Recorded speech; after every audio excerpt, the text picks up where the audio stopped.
Assalamualaikum warahmatullahi wabarakatuh. Selamat pagi anak-anakku semua. Semoga kalian semua dalam keadaan sehat walafiat dan tetap semangat belajar di rumah. Nah, sebelum kita mulai, mari kita awali dengan membaca basmalah bersama-sama. Bismillahirrahmanirrahim. Lalu setelah itu persiapkan pulpen kalian jilid 5C. Nah, setelah kalian mempersiapkan pulpen kalian, mari kita buka pada halaman 31. Hari ini kita akan belajar tema 6, panas dan perpindahannya, subtema 2, perpindahan kalor di sekitar kita. Nah, kita akan belajar di pembelajaran yang pertama dan kedua. Di dalam pembelajaran pertama dan kedua ini ada mapel, yaitu Bahasa Indonesia, IPA, dan SPDP. Yang pertama kita akan belajar tentang menjelaskan isi teks media cetak melalui peta konsep. Peta konsep merupakan cara menyajikan ide atau informasi penting dalam bentuk cabang. Informasi penting yang telah dipahami biasanya dihubungkan dengan informasi lain yang ditulis dalam bentuk kata kunci atau gambar. Nah, adapun langkah-langkah untuk mencari peta konsep dalam isi teks media cetak. Yang pertama yaitu perhatikan judul teks dalam media cetak tersebut. Yang kedua, bacalah teks dengan seksama. Yang ketiga, temukan informasi penting beserta kata kunci dalam setiap paragraf. Yang keempat, pahamilah setiap informasi penting tersebut. Yang terakhir yaitu tuliskan kembali informasi penting dan kata kunci yang telah kamu pahami dengan menggunakan bahasamu sendiri. Nah, di bawah itu sudah ada contoh teks bacaan media cetak yang berjudul memasak dengan teknik wood fire. Wood fire apa artinya anak-anak? Kayu bakar. Nah, di teks itu ada 3 paragraf. Contohnya di halaman 32 sudah ada judul dari bacaan tersebut. Apa tadi coba bacaannya? Teknik memasak wood fire. Nah, di dalam teks tersebut tadi ada 3 paragraf. Paragraf pertama yaitu menjelaskan tentang pengertian wood fire. Paragraf kedua menjelaskan tentang kelebihan wood fire. Paragraf yang terakhir yaitu contoh makanan yang dapat diolah dengan wood fire. Nah, di sini Usindi ada contoh perpindahan kalor secara radiasi. Yang di tengah itu merupakan contoh perpindahan kalor secara radiasi. Lalu yang di samping di panah-panah itu merupakan contoh dalam kehidupan sehari-hari. Ada juga contoh konveksi. Di sini ada pengertian dari konveksi, contoh dalam kehidupan sehari-hari, akibat dari konveksi itu apa. Nah, setelah itu kita akan belajar tentang cara-cara perpindahan kalor dalam kehidupan sehari-hari.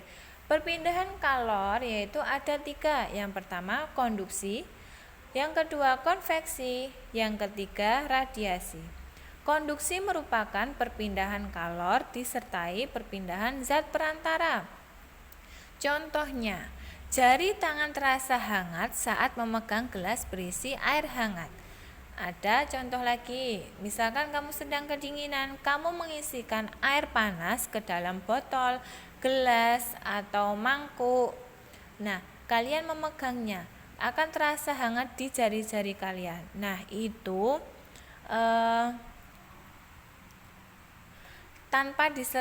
tanpa disertai perpindahan zat perantaranya.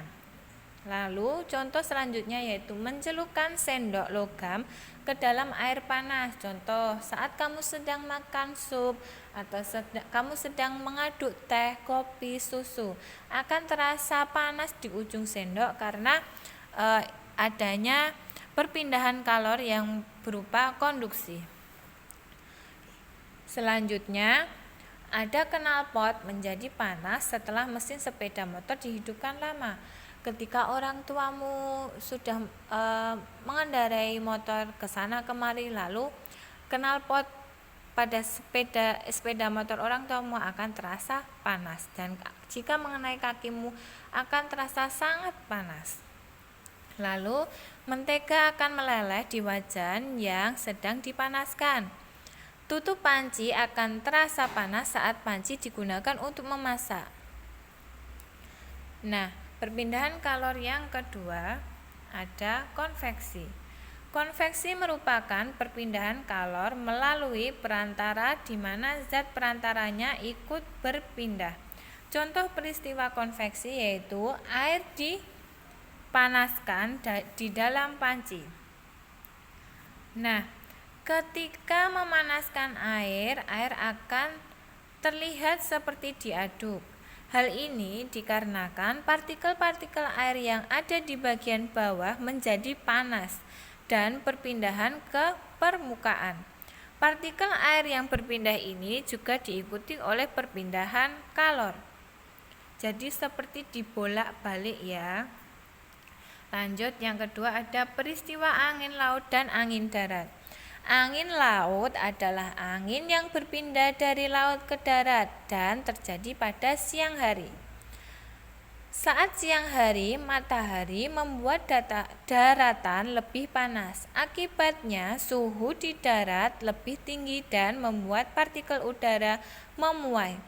Partikel udara memuai menyebabkan tekanan udara di darat lebih rendah, sehingga angin dari laut yang memiliki tekanan lebih tinggi akan mengalir ke darat.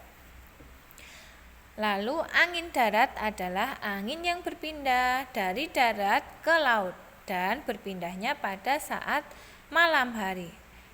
Di situ sudah ada contoh gambarnya, perpindahan antara angin laut dan angin darat.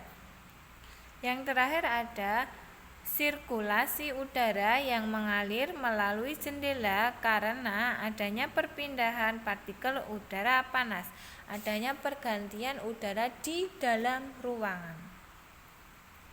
Lanjut, radiasi. Radiasi merupakan perpindahan kalor tanpa melalui perantara. Contoh peristiwa radiasi yang pertama adalah tubuh terasa hangat ketika di dekat api unggun. Contohnya, tubuh akan terasa hangat di dekat wood fire tadi. Wood fire tadi kayu bakar. Panas matahari yang terasa sampai ke permukaan bumi. Biasanya kalau musim kemarau, panasnya itu terasa sekali sampai ke permukaan bumi. Menghangatkan telur ayam atau bebek di bawah cahaya lampu. Nah, biasanya telur bebek atau telur ayam itu dihangatkan di bawah lampu yang berwarna merah atau bolam. Lalu menjemur pakaian saat matahari terik. Setelah itu kita akan belajar tentang pola lantai. Nah, pola lantai ini sudah kita pelajari di semester pertama kemarin. Masih adakah yang ingat dengan pengertian pola lantai?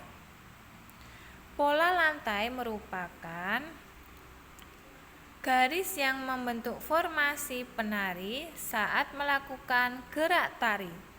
Nah, pola lantai dilakukan untuk memperindah pertunjukan tari. Coba kalau kalian melihat pertunjukan tari, hanya ada satu pola lantai. Contohnya vertikal. Apakah kalian akan senang melihat pertunjukan tari tersebut atau tidak? Jelas kalian akan bosan. Nah, dengan adanya pola lantai ini memperindah pertunjukan tari sehingga menarik penonton untuk tetap menyaksikan. Pola lantai dasar ada dua, yaitu pola lantai lurus dan pola lantai lengkung. Dari pola lantai lurus dapat dijadikan beberapa pola lantai lainnya. Contohnya horizon, vertikal, diagonal, segitiga, dan zigzag. Lalu dari pola lantai lengkung seperti bentuk lingkaran, angka 8, garis lengkung ke depan, dan garis lengkung ke belakang. Kalau di buku kalian ada contoh dari tarian topeng. Tarian topeng dari Jawa Timur menggunakan pola lantai vertikal saat menari. Nah, tari pendet dari Bali menggunakan pola lantai diagonal saat menari. Biasanya di satu tarian itu ada satu atau dua pola lantai untuk memperindah tarian tersebut. Nah, ini ada contohnya vertikal, ada diagonal, ada melengkung. Ada lagi formasi penari membentuk pola lantai diagonal, segi 5, garis lurus ke depan, zigzag, lingkaran, dan diagonal. Nah, pola lantai ini disesuaikan dengan jumlah penari dan disesuaikan dengan tarian daerah dan gerakannya. Cukup sekian materi dari Usindi hari ini. Usindi akhiri. Wassalamualaikum warahmatullahi wabarakatuh. Terima kasih sudah menyaksikan videonya Usindi. Semoga kalian tetap semangat belajar di rumah dan jangan tinggalkan sholat 5 waktu.